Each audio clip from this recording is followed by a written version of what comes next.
भाई कलह का बुरा अंत है, भाई भाई का लड़ना सुहाया नहीं। धन और वैभव की लेकर प्रबल लालसा, जो भी भाई लड़ा पार पाया नहीं।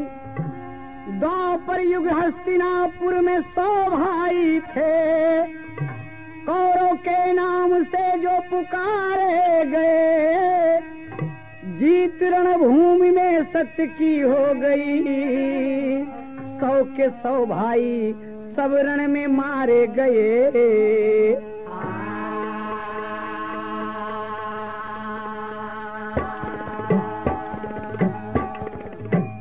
आप सोनोटोन कैसेट कंपनी से आप महाभारत का अंत सुनने जा रहे हैं।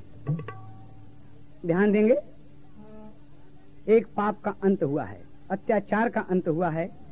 इस कैसेट में आपको सोनोटोन से मिलेगा। कहना है, कुरु राजभूषण शिरोमणि सुयोधन, खड़ा सोचता पार पाना है मुश्किल। गुरु राजभूषण शिरोमणि सुयोधन, गुरु राजभूषण शिरोमणि सुयोधन, खड़ा सोचता पार पाना है मुश्किल। गुरु राजभूषण शिरोमणि सुयोधन,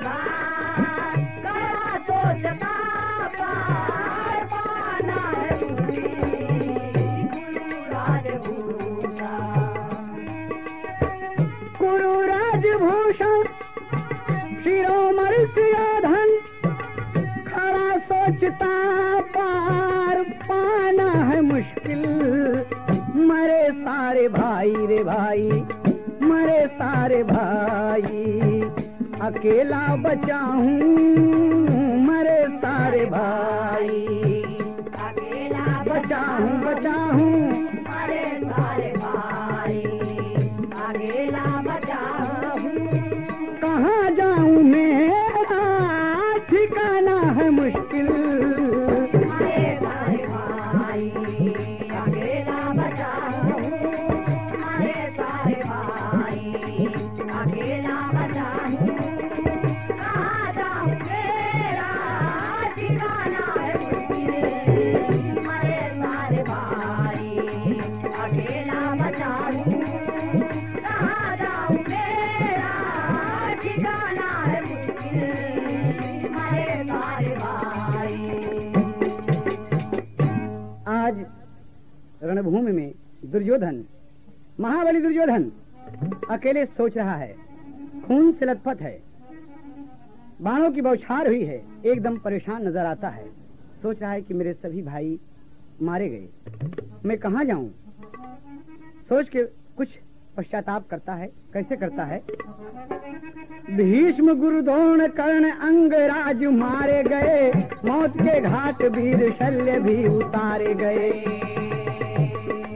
सो गए काल की गोदी में शकुनी मामा है, बचे कृत बर्मा कृपाचार्य अश्वत्थामा है। हाथ मल मल के खड़ा सोचता दुर्योधन है, घोर संकट में पड़ा आज मेरा जीवन है। लहू की सरिता बह चली है, कोई पार लगा। लहू की सरिता बह चली है, कोई पार लगा। लहू की सरिता बह चली है, कोई पार लगा। हाय कुरुक्षेत्र में लाशों का है अंबार लगा। हाय कुरुक्षेत्र में लाशों का है अंबार लगा। कुरुक्षेत्र में लाशों का है अंबार लगा। कुरुक्षेत्र में लाशों का है अंबार लगा। हाय कुरुक्षेत्र में लाशों का है अंबार लगा। हर तरफ खून की नदियां मिले न बाट उसे, एक मुर्दे पर चढ़ गया समझ कर काट उसे। खून से लथपथ है दुर्योधन गजब ढाया है, आज नरकेशरी पिता के पास आया है। अंधे धृतराष्ट्र दशा देखे पुत्र प्यारा है, जान के लाले पड़े फिरता मारा मारा है। कहा धृतराष्ट्र से कैसे मेरा सम्मान बचे,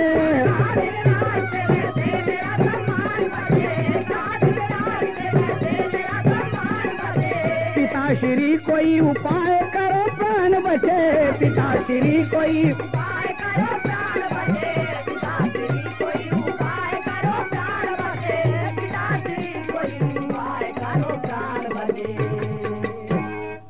भागते भागते खून से लथपथ दुर्योधन, महाबली दुर्योधन परेशान होकर आज अपने अंधे पिताजी के पास आया है और पिताजी के चरणों में प्रणाम करके कहता है कि पिताश्री मेरे प्राण संकट में हैं, मेरी जान बचाओ।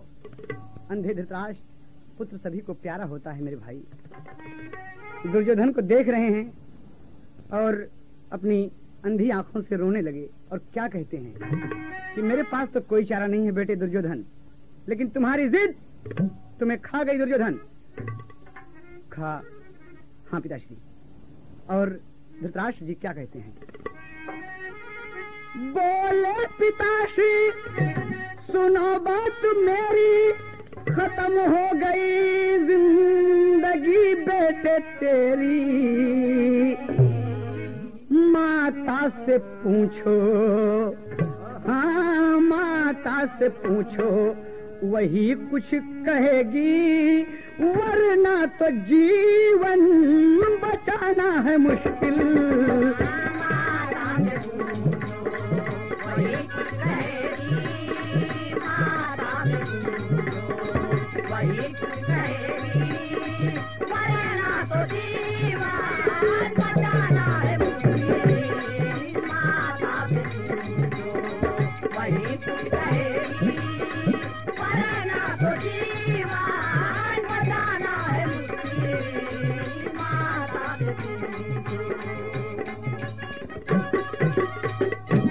ध्यान दीजिए आप सब, ये दुर्योधन सोच रहा है।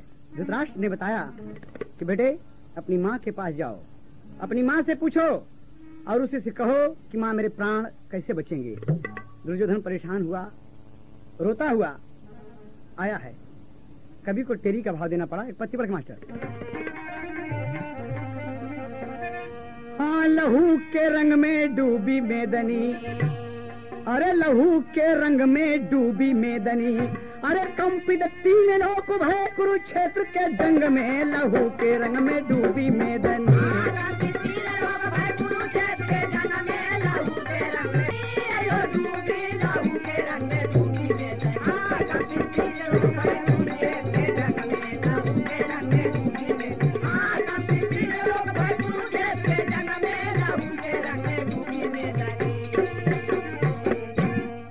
माँ के पास रोता हुआ पहुंचा बहादुर, माँ के चरणों में प्रणाम किया। कौन? माँ मैं तुम्हारा दुर्योधन हूँ। अरे दुर्योधन तू आज आया है मेरे पास? हाँ माँ, मेरे सभी भाई रणभूमि में मारे गए माँ, सर्वनाश हो गया माँ, मेरे प्राण संकट में है, कोई उपाय बताओ। कहा बेटे मुझसे उपाय पूछने आए हो? जाओ तुम पांडव शिविर में, पांडव शिविर में जाओ, धर्मराज युधिष्ठिर से पूछो कि मेरे प्राण कैसे बचेंगे। कहा माँ वो तो मेरे शत्रु हैं, मेरे प्राण रक्षा का उपाय कैसे बताएंगे? कहा बताएंगे, तुम जाओ बेटा। और जब वहां पहुंचता है पांडव शिविर में धर्मराज को प्रणाम किया तो धर्मराज जी देखते हैं दुर्योधन की दशा देखकर उनकी आंखों में आंसू आ गए कि भाई दुर्योधन आओ आसन पर बैठो। कहा बड़े भैया मेरे प्राण संकट में हैं, मैं आपसे कुछ कहना चाहता हूँ। कहा कहो सुयोधन, कहो बहादुर। बारे धर्मराज क्या कहते हैं?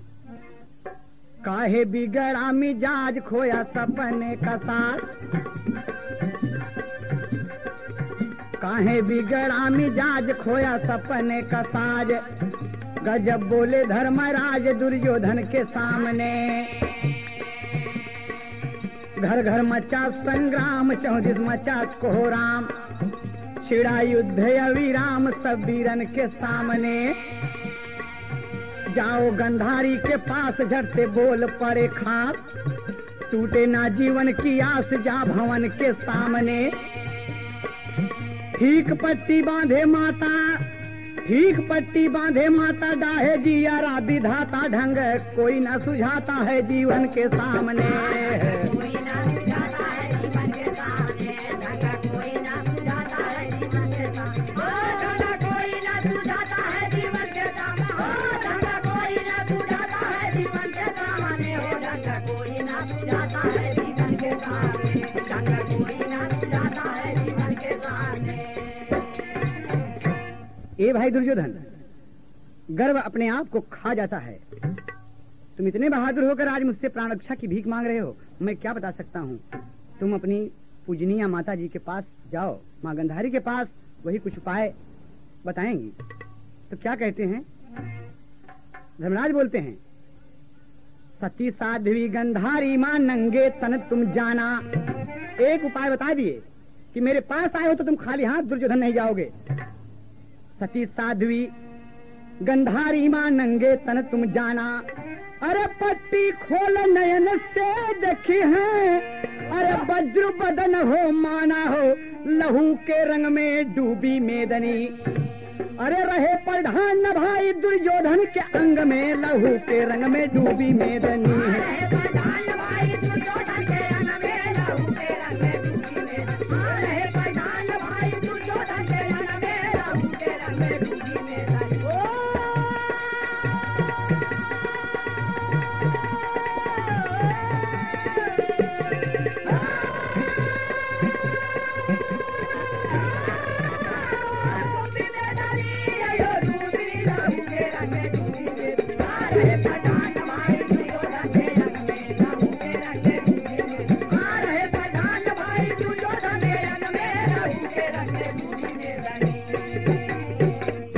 याद रहे दुर्योधन, तुम्हारे बदन पर वस्त्र नहीं होना चाहिए, एकदम नंगी बदन तुम अपनी माँ के पास जाओ।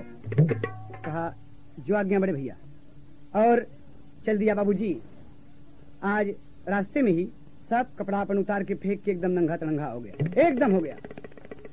इतना बड़ा बहादुर आज प्राण बचाने के लिए अपने आप को नंगा कर दिया। कहना है मेरे भाई, जैसे धर्मराज बतलाए, जैसे धर्मराज बतलाए, वैसे दुर्योधन कहनाए।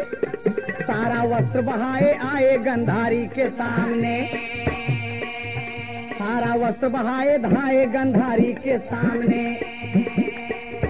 एकदम नंगी रहा शरीर राह में मिल गई ले यदुवीर, एकदम नंगी रहा शरीर राह में मिल गई ले यदुवीर। नंगा भया कसत रणधीर बनवारी के सामने। बताए दुर्योधन सब राज कृष्ण जी कहाँ लगाई ना लाज। नंगी बदन आज तू जैव्या महतारी के सामने। अपने गुप्त अंग को ढांप नहीं जाए, तीन लोग है कांप रस्ता नाप श्राप दे दे बलधारी के सामने।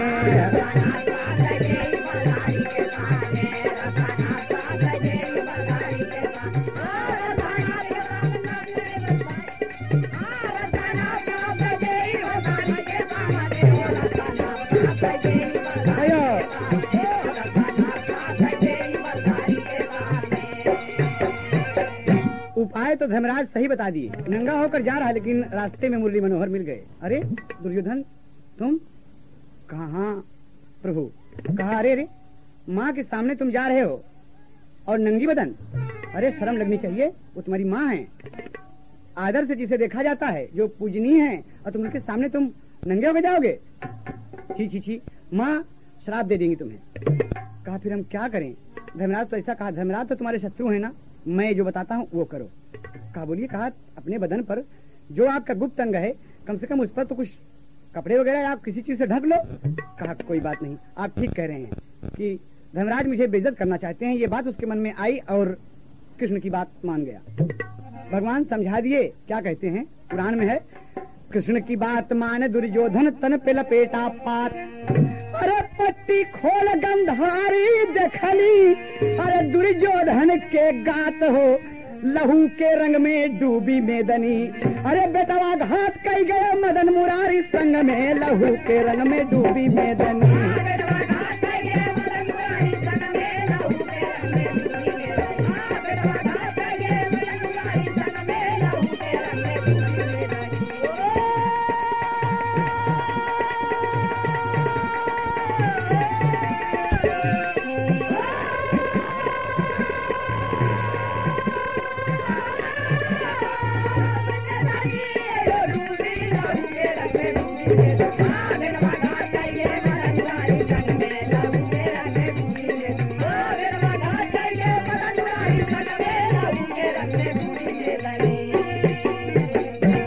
बाबूजी, माँ के सामने जब दुर्योधन आया और आंख खोलकर तो देखती हैं, जब देखने लगी तो बदन पर पत्ता लपेटा हुआ था। वही गंधारी रो दिया और कहने लगी कि जा दुर्योधन, तार है बाबा बाबा ये बाबा,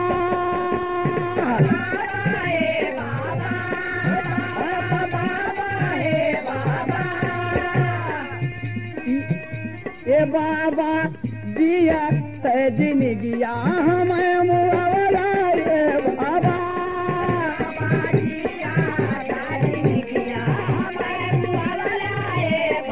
बहुत लगे।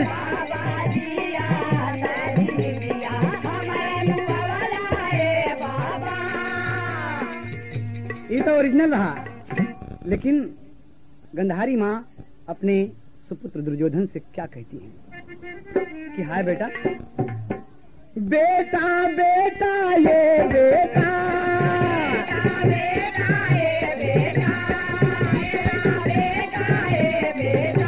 ये बेटा यापन तनवा काहे काची पहिल्या, ये बेटा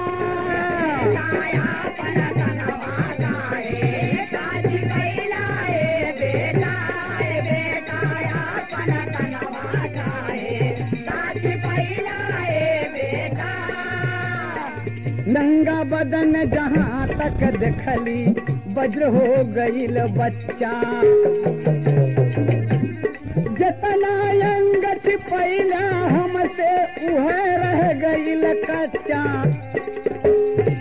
बेटा बेटा ये बेटा, बेटा बेटा ये बेटा, बेटा बेटा ये बेटा, ये बेटा अंत समय में हमसे कुछ ना पैला, ये बेटा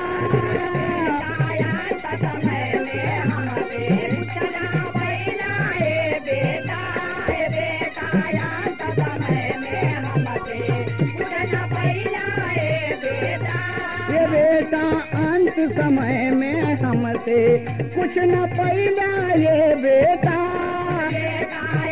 समय में हमसे कुछ न पैला, ये बेटा, ये बेटा समय में हमसे कुछ न पैला, ये बेटा। जाओ दुर्योधन, आज मैंने आंख की पट्टी तुम्हारे लिए खोला। अगर आज तुम संपूर्ण बदन तुम्हारी नंगी होती तो आज तुम वज्र के हो जाते, और जहां तक मेरी नजर पड़ी है तुम्हारे नंगे जिस्म को मैंने देखा है वो वज्र हो गया दुर्योधन, लेकिन जहां तक तुम पत्ता लपेटे हो कच्चा रह गया। ध्यान रहे, जाओ मेरे पुत्र जाओ।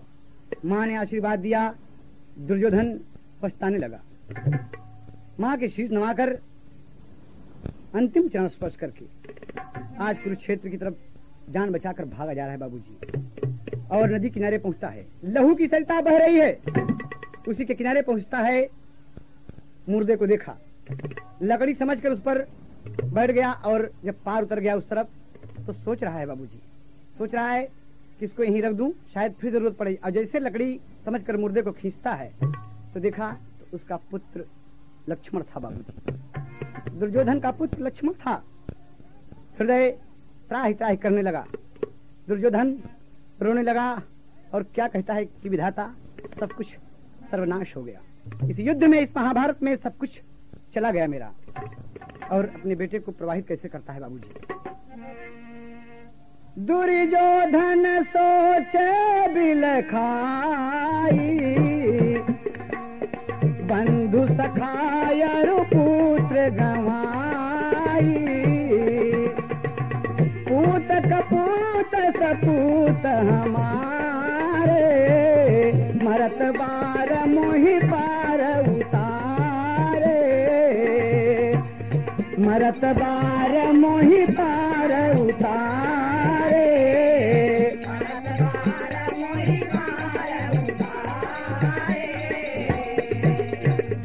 बाबूजी, दुर्योधन आज अपने पुत्र को लांजल देकर प्रवाहित कर दिया खून की सरिता में, और रोता हुआ दुर्योधन जान के लाले पड़े हुए हैं। बेटा लक्ष्मण का मुंह चूम लिया कि मेरे लाल, तुमने मर्द आखिरी वक्त में मेरा साथ दिया मेरे मुन्ना। रोता हुआ दुर्योधन जाता है प्रवाहित करके और जाकर व्यास सरोवर में छिप गया बाबूजी। इतना बड़ा बहादुर दुर्योधन जो अपने आप को पूरे महाभारत में विजयी कहलाने का सपना देखता था, आज वह दुर्योधन परेशान है और जाकर व्यास सरोवर में छिप गया। इतने बाण लगे हैं, इतना थका हुआ है युद्ध से कि परेशान है, रो रहा है, बैठ गया वहीं पर व्यास सरोवर में। और इस तरफ से पांडव खोजने लगे खोजने सब, मुरली मनोहर साथ में, कि दुर्योधन अकेला वीर बचा है, 100 भाई में 99 मारे गए और एक दुर्योधन बचा है, कहाँ है?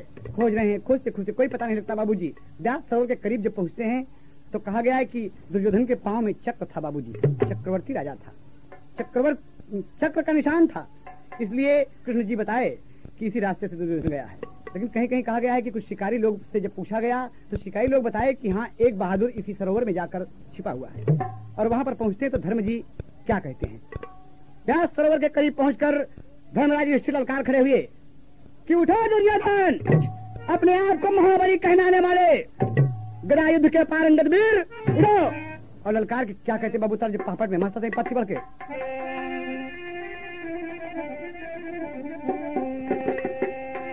अरे व्यास सरोवर पर झट डाले सिरवा कुंती वाला हो, और बड़ी भयंकर किया गर्जना सिरवा कुंती वाला हो।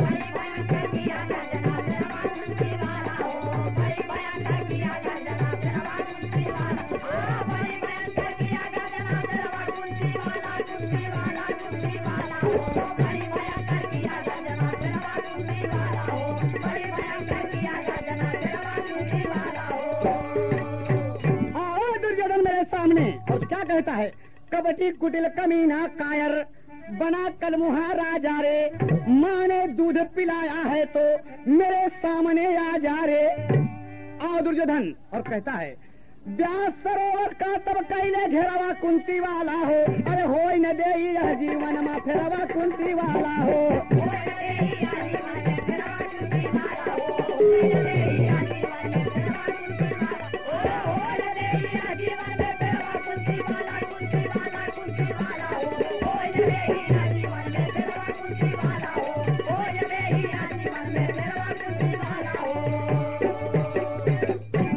ललकार रहा है कि आज तुम्हें मैं ललकार रहा हूँ, जो जब निकलो बाहर आओ, और तुम इसमें छिपे हो कायरों के तरीके से मुंह छिपा कर इसमें न बैठो, निकल बाहर। दुर्योधन बहादुर की ललकार सुनकर बर्दाश्त नहीं करता बाबूजी, और ऊपर की तरफ आता है। कहीं कहीं कहा गया है कि उसे रोक रहे हैं, लक्ष्मी जी रोक रही कि मत जाओ दुर्योधन का हटाए, वीर की ललकार बर्दाश्त नहीं कर सकता, मैं थका हूँ, मैं जाऊंगा जरूर। और बाबूजी दुर्योधन व्यास सरोवर से ऊपर आ रहा है, कहना पड़ा अरे पहन चली 3 रंग की चोली, पहन चली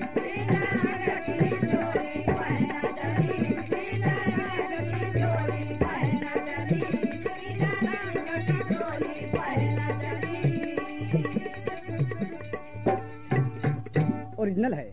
लेकिन बाबूजी अरे उछल पड़ा, हाँ उछल पड़ा, अरे सुन के धर्म की बोली, उछल पड़ा सुन के धर्म की बोली।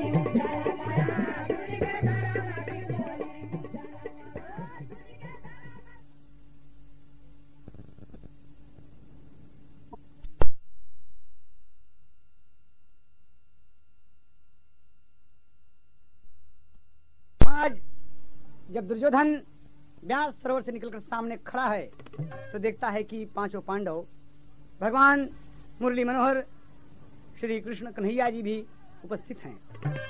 देखकर क्या कहता है, दुर्योधन बोलता है कि आपके बंधु बांधव आपके साथ हैं, मैं अकेला निहस्त्र, आप में से कोई एक योद्धा हमसे युद्ध करे।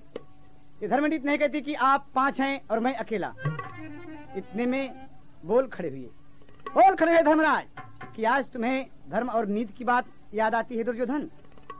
याद करो उस दिन को बहादुर, जिस दिन लड़ाई के मैदान में तुमने मेरे छोटे बेटे को मार डाला मेरे अभिमन्यु को। और क्या कहते हैं, मरला धोखवा से रन में हमार लालाना। आपको टोन से ये दिलचस्प कहानी मिलेगी।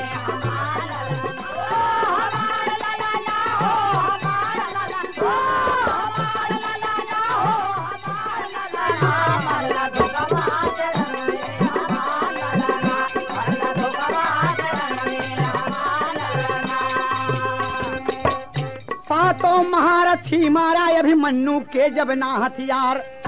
अरे हम के धर्म और नीति बतौला हट जा रे गद्दार, हमारे अग्नि लागे तन में हमार ललना।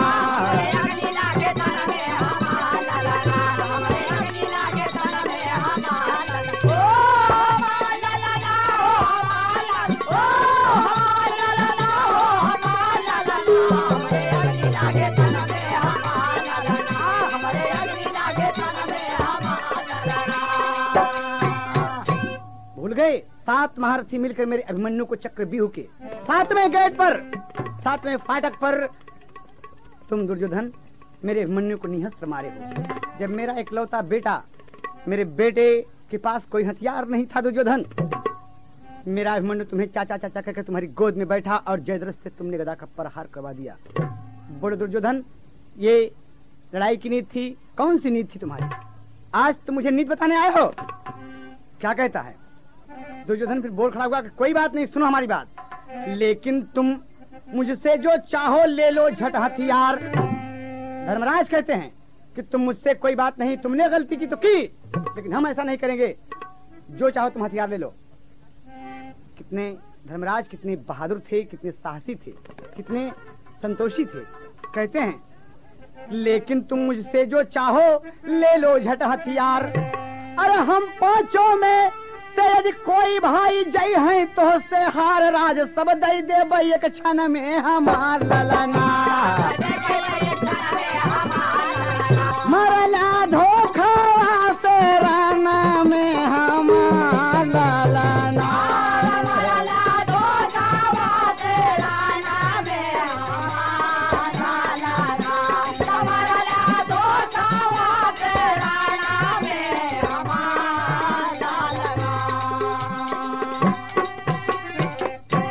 हम 5 भाई हैं, जिससे भी चाहो तुम युद्ध कर लो। अगर मेरा कोई भाई तुमसे हार जाता है दुर्योधन तो सारा राजपाट में तुम्हें दे दूंगा।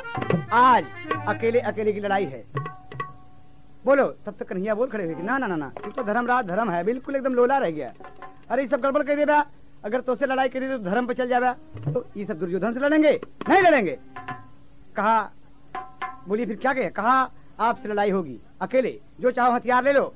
और दुर्योधन उठा, गदा उठा लिया। कहा कोई भी गदा युद्ध कर सकता है। तो भीमसेन को, मुरली मनोहर भीमसेन को अकेले कहा आप गदा युद्ध में पारंगत हैं और आपका मुकाबला इस बहादुर से होगा। गदा युद्ध की तैयारी होने लगी बाबूजी, दोनों वीर गरजते हैं। आज दुर्योधन खड़ा है एक सामने, एक तरफ भीम है। दोनों माँ के लाल नरकेसरी खड़े हुए हैं जंग मैदान में गदा ले लेकर। और उसी वक्त, ठीक उसी समय, अपनी 42 दिन की तीर्थ यात्रा पूरी करने के बाद बलराम जी, भगवान मुरली मनोहर के बड़े भैया जी, तीर्थ यात्रा से वापस आ गए और देखा तो दोनों शिष्य लड़ाई के मैदान में खड़े हैं। दोनों शिष्य सभी प्रणाम किए, आशीर्वाद मिला। कहा मैं दोनों पक्षों में किसी भी पक्ष में शामिल न होने के हेतु ही हम तीर्थ यात्रा को चले गए थे, लेकिन आज वापसी पर मेरे दोनों वीर, मेरे दोनों शिष्य लड़ रहे हैं, तो मैं आज गदा युद्ध देखूंगा। लेकिन ये स्थान व्यास सरोवर का किनारा उपयुक्त नहीं है। आओ चलो कुरुक्षेत्र के मैदान में, जहां तमाम वीर मारे गए हैं। आल्हा कवि को भाव देना पड़ा।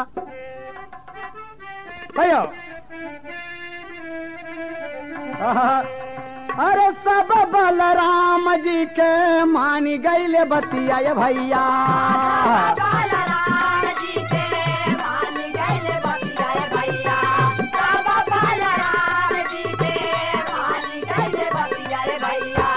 आए कुरुक्षेत्र में करई के घमासान,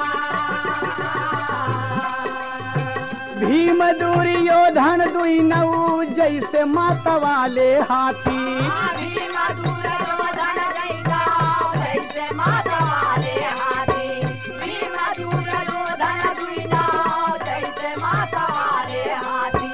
गदा युद्ध होय लागल कांपे आसमान,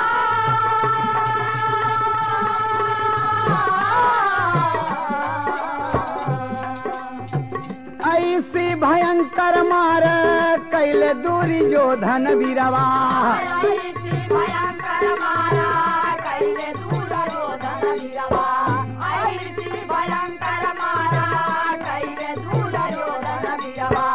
भीम का लगत नाही रन में ठिकान।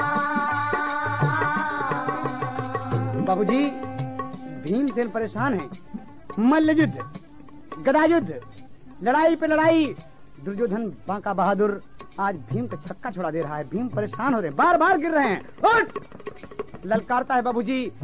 तो अर्जुन कहने लगे, धर्मराज जी कहने लगे, मुरली मनोहर कुछ करो, भीम को लग रहा है कि भीम हमारे मारे जाएंगे। तो भगवान क्या कहते हैं कि आप परेशान ना होइए, आप परेशान नहीं है, मैं समझ रहा हूँ। कहे गदा गदा पे जब मारे भीम अखाड़ावा में,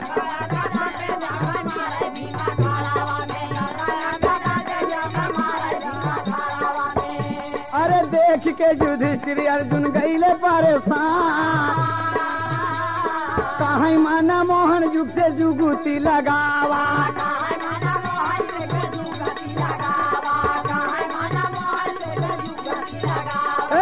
कहीं मना मोहन कौनो युगती लगावा।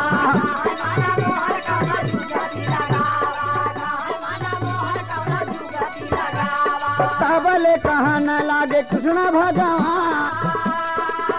हाँ, कमर के नीचे तब इशारा बनवारी कैले, कमर के नीचे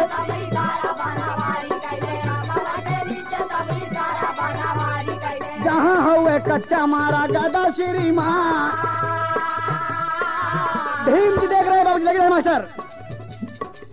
भीम को तरफ इशारा किया कन्हैया और अपनी जान को ठोंकते हैं। यही इतना आसान कच्चा है भीम, वरना तुम दुर्योधन से पार नहीं पा सकते हो बहादुर। और इशारा समझ गए। आज यहाँ भी धोखेबाजी हो गई। देखिए धोखा शब्द, धोखा महाभारत में पूरे कौरवों की तरफ से शुरू हुआ बाबूजी, और आज पांडवों ने भी धोखा दे ही दिया, वो भी मुरली मनोहर जी। इशारा कर दिया कि मार इसी जांग पर, और समझ गए। भीम उठाया गदा, स्थान खाली मिला बाबूजी। जंघिया पे मारे भीम गदा जब शेरावा के,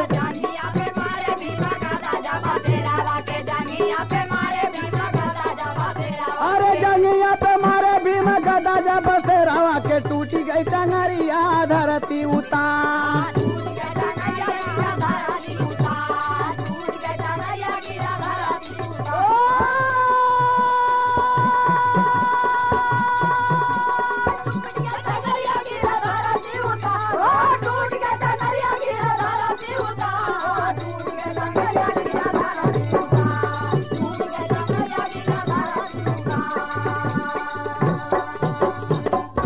मार दिया जांग पर खींच के, और जांग बाबूजी तोड़ दिया भीम।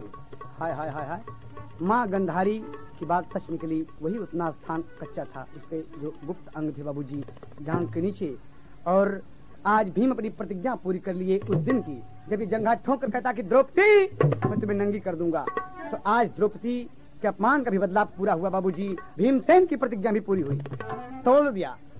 और गदा युद्ध के आचार्य श्री बलराम जी को बड़ा क्रोध आया, बहुत क्रोध आया।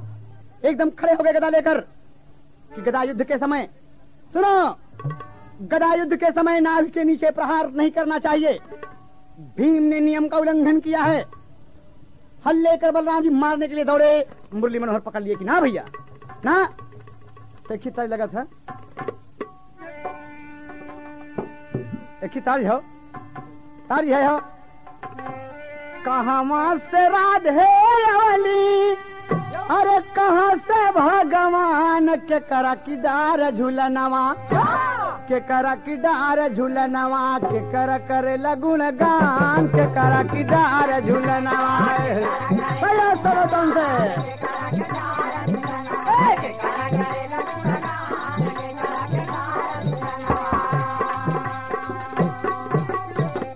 बरसाने से राधे अवली, गोकुला से भगवान, कदम की डारी झूलनवा, कदम की डारी झूलनवा, देसवा करे लगुण गान, कदम की डारी झूलनवा।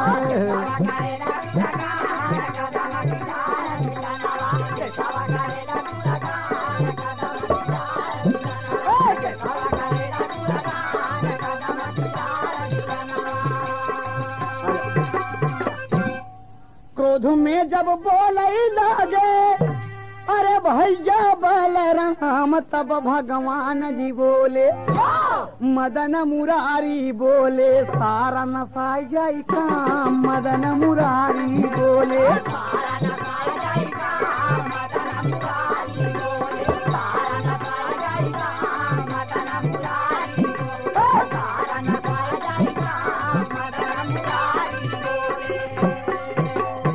ना भैया, हमने से मेरे ये बात आई है कि पूज्य बंधु यादवों से किसी भी व्यक्ति द्वारा, यादवों में से किसी भी व्यक्ति द्वारा पांडवों का अहित नहीं होना चाहिए, नहीं होना चाहिए, क्योंकि पांडव हमारे आत्मीय हैं, अपने हैं। भीम ने दुर्योधन की जांग तोड़ने की प्रतिज्ञा की थी भैया, और तोड़े। बलराम क्रोधावेश में रथ पर सवार हो गए कि नियम का उल्लंघन होता है, भीम ने गलती की है, इसकी त्रुटि अक्षम्य है, ये क्षमा योग्य नहीं है। और गुस्से में मनमोहन के समझाने पर रथ पर सवार होकर द्वारकापुरी की तरफ चल दिए। द्वारकापुरी की तरफ चल दिए, एक तार देना पड़ा कवि को। तार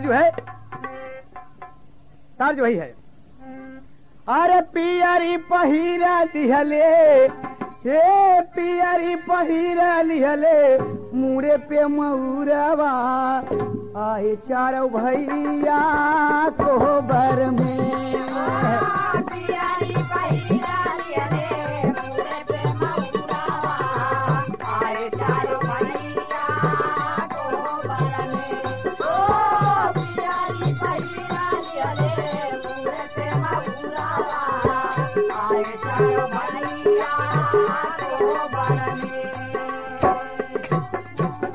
ये तो बोलना हुआ बाबूजी, और कहना है हमार कि जब सब चले गए बाबूजी, हाय हाय हाय हाय, आज वो बहादुर दुर्योधन रण क्षेत्र में अकेला पड़ा हुआ है बाबूजी। कहना हुआ, अरे परारण खेतावा में, हे परारण खेतावा में, शेरावा अकेलावा, खेलावा खत्म महाभारत के।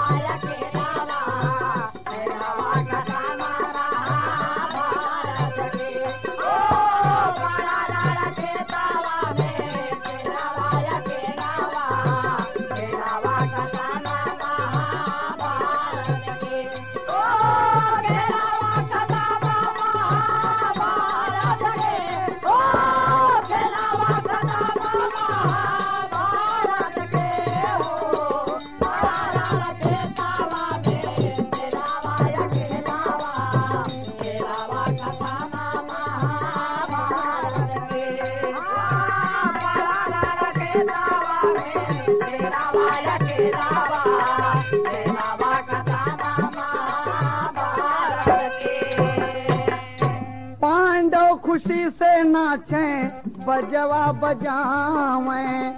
दुर्योधन पड़ा हुआ है बाबूजी, करा रहा है, आ विधाता मुरली मनोहर मेरे साथ दगा हुई, मैं रणभूमि में अकेला पड़ा हूँ, चारों तरफ से गीध कौवे प्यार मर्रा रहे हैं बाबूजी, आ रहे हैं। पांडव खुशी से नाचें, बजवा बजावें, सारा अपमान वाला बदल आ चुका है, पापी दुर्योधन से छूटेगा झमेलावा, खेलवा खत्म महाभारत के।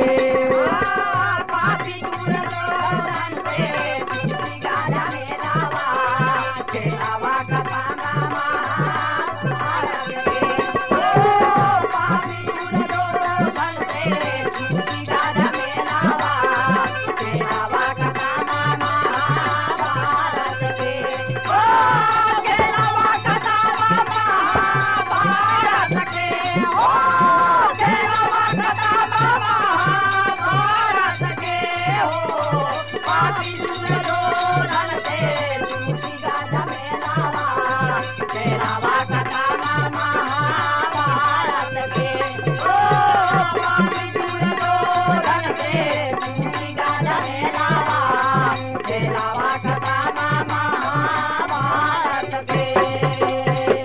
आज अकेला रण क्षेत्र में रो रहा है।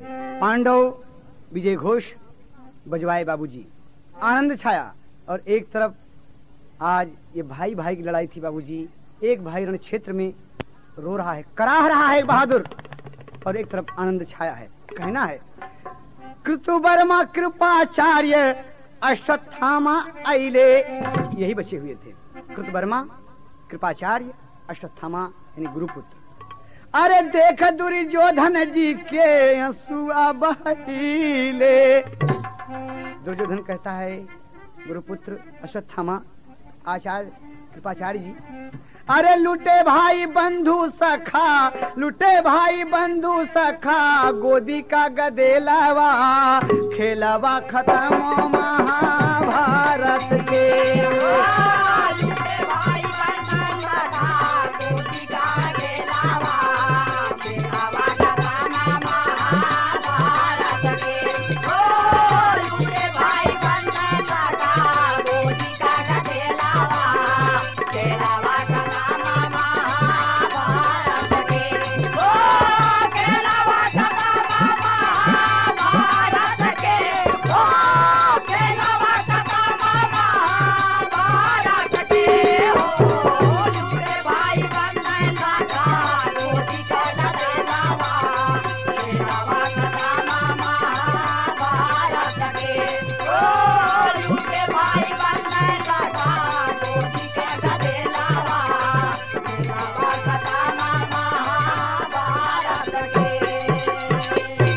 आचार्य अश्वत्थामा, आज सब कुछ लुट गया, हम बर्बाद हो गए।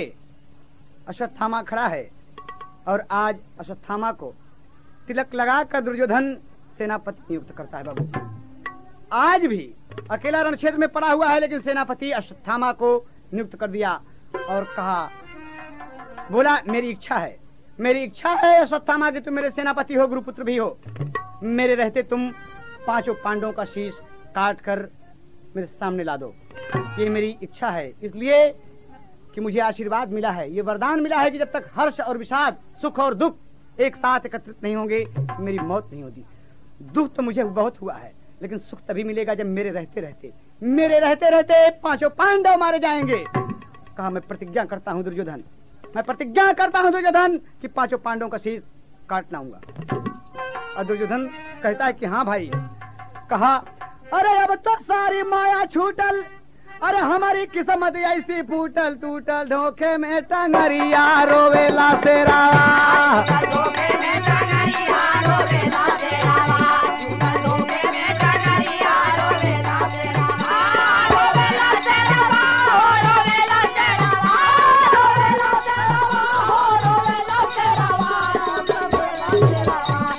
धोखे में टंगरिया रोवेला तेरा, धोखे में टंगरिया रोवेला तेरा। इधर चला अश्वत्थामा पांडव का करे विनाश हो, और आधी रात में पहुंचा पापी जाए शिविर के पास हो। हम 5 पांडव का शीश काट कर लाएंगे। और चला बहादुर जाता है बाबूजी। देखिए आधी रात को पांडव के शिविर में पहुंचा। अरे आधी रात में पहुंचा पापी जाए शिविर के पास, आस से देखे भर नजरिया रोवेला शेरावा,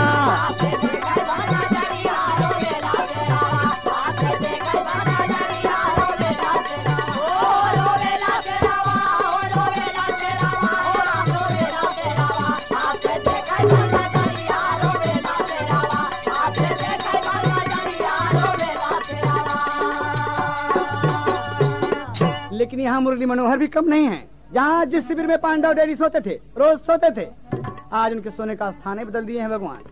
जहाँ पर पांडव सो रहे हैं वहीं पर द्रौपदी के 5 पुत्रों को सुला दिए हैं। और ये पहुंचा द्रोणाचार्य का पुत्र अश्वत्थामा, हाथ में कटार लेकर तमाम संहार करता हुआ पहुंचा शिविर में, जब 5 बच्चे सो रहे हैं बाबूजी।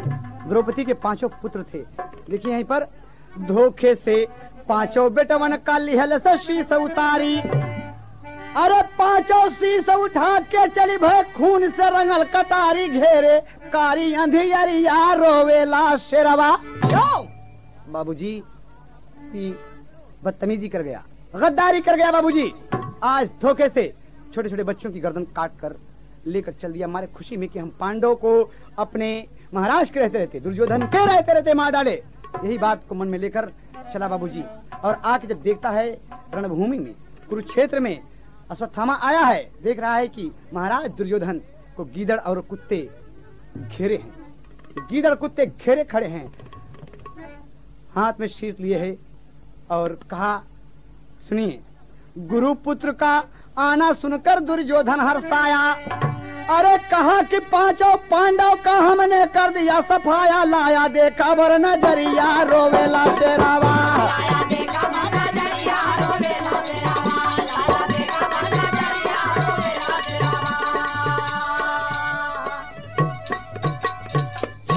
कहा, ये रहा पांचों पांडव का शीश।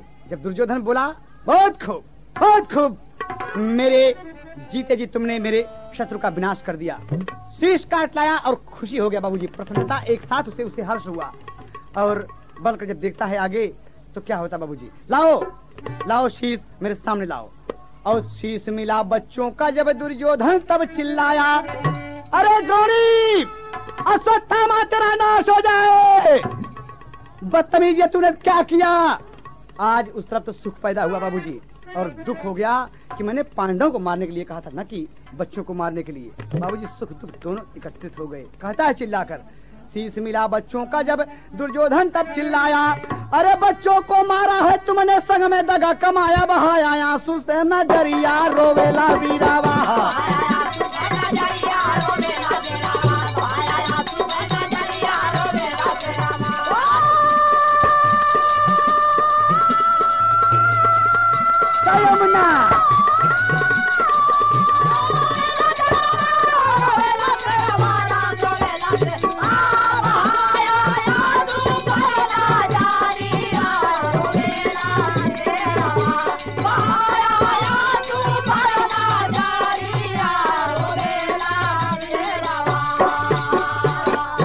तो तब हुआ कि पांडव मर गए, लेकिन बच्चे जब मरे तो दुख इकट्ठा हो गया, हर्ष और विषाद एक साथ एकत्रित हुआ बाबूजी।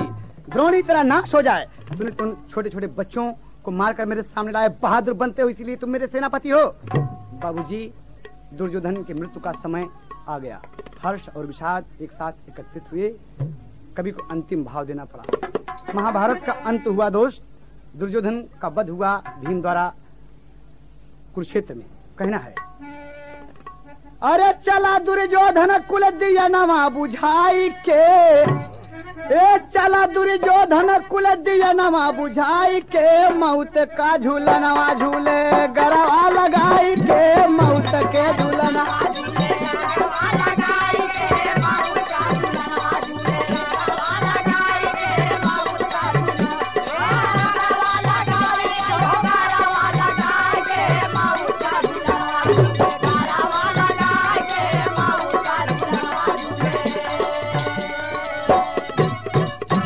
चला दुर्योधन स्वर्ग चढ़ी के विमान हो। 100 के 100 भाई भीम के द्वारा कुरुक्षेत्र में इस महाभारत की लड़ाई में मारे गए। दुर्योधन अंतिम वीर जो बचा था ये भी मार दिया गया बाबूजी। और दुर्योधन आज भगवान खुश है उससे, वो विमान पर चढ़ के जा रहा। कभी को कहना पड़ा कि चला दुर्योधन स्वर्ग चढ़ी के विमान हो, 18 दिन में खत्म भइले महाभारत में दान हो। अरे पांचों पांडव नाचे लागे बजा बजवा बजाई के, मौत का झूलनवा झूले गरवा लगाई के, मौत का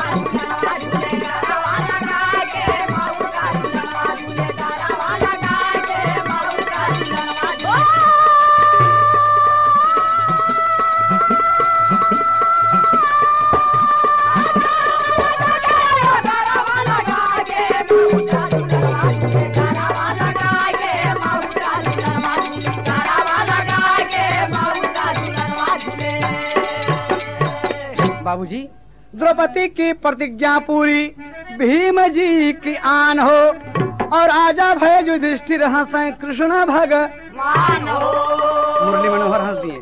अरे धृतराष्ट्र गंधारी रोमय सुआ बहाई के, मौत का झूलनवा झूला गरबा लगाई के।